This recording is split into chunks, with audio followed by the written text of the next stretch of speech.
Good afternoon. You guys, we miss you so much. When all of this is over, we're going to go for a big meal together. But today we want to encourage you with a few words from the book of Luke.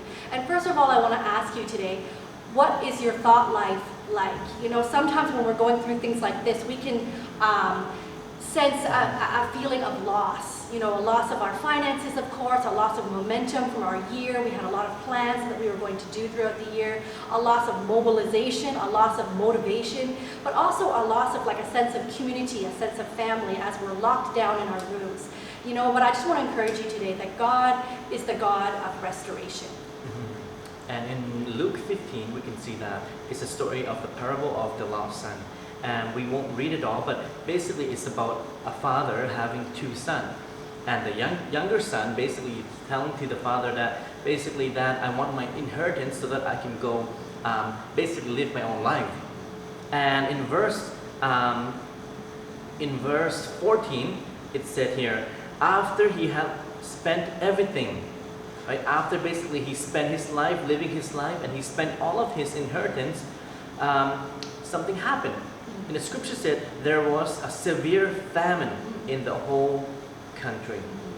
And you might feel like at this time it's like a famine time, right? I mean, everything seems to be so difficult. Finance is not coming in. There's no job. There's a sense of losing something. After you losing your fortune, right? And basically there's a famine in the land. And he can't do anything about it because it's a famine. It's out of his control. And it said basically, and he began, right? And he began to be in need. He's now feel lack coming into his life, and he have a sense of losing something, a sense of loss. And what happened is the Bible continues to say that. Then what happened is he found a job looking after the pig and feed the pig until he was so hungry, and he had to eat the pig food too, you know. And then, you know, the scripture keep going, and while he was working in the pig pens and all of this, feeding the pig, he thought of his father. You know, he thought of his father. And in verse 19, basically said of what he thought in his heart. You know, and he said basically, if I can go back, if I can go back and even be my father's servant, it's probably better than sitting here and die. And this is what he said. He said, I am no longer worthy to be called your son. Make me like one of your hired servant. And this is important because the truth is we might have a sense of loss. We might, you know, feel like we're in a famine. But God, right? God, right? It's like Ian said, God is in a business of restoration for us. But again, it's also up to us. We need to come to our sense and say, God, in this famine, in this crisis, God, just I want to surrender.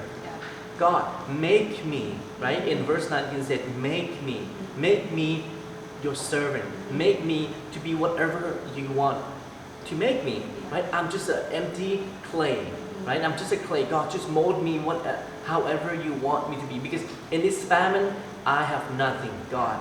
I am broken.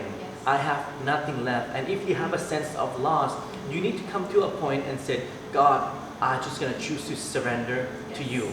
God, I am broken. So God, please make me to whatever you want me to be. And out of that sense of surrender and out of the sense as God, I give my life to you. Make me. This is what happened next in verse 22, right? It said basically, but the father said to his servant, quick, bring the best robe and put it on him. Put a ring on his finger and sandal on his feet. Wow. He didn't even have any shoes on. I know. It just, wow, guys. It just really speaks to me, you know, because you might have a sense of loss. You might feel like you're in a famine. But God said, you know what?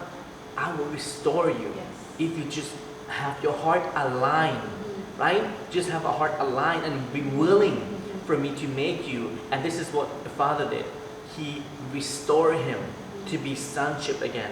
And about that, he blessed him, right? Basically, he said, yeah, let's have a party.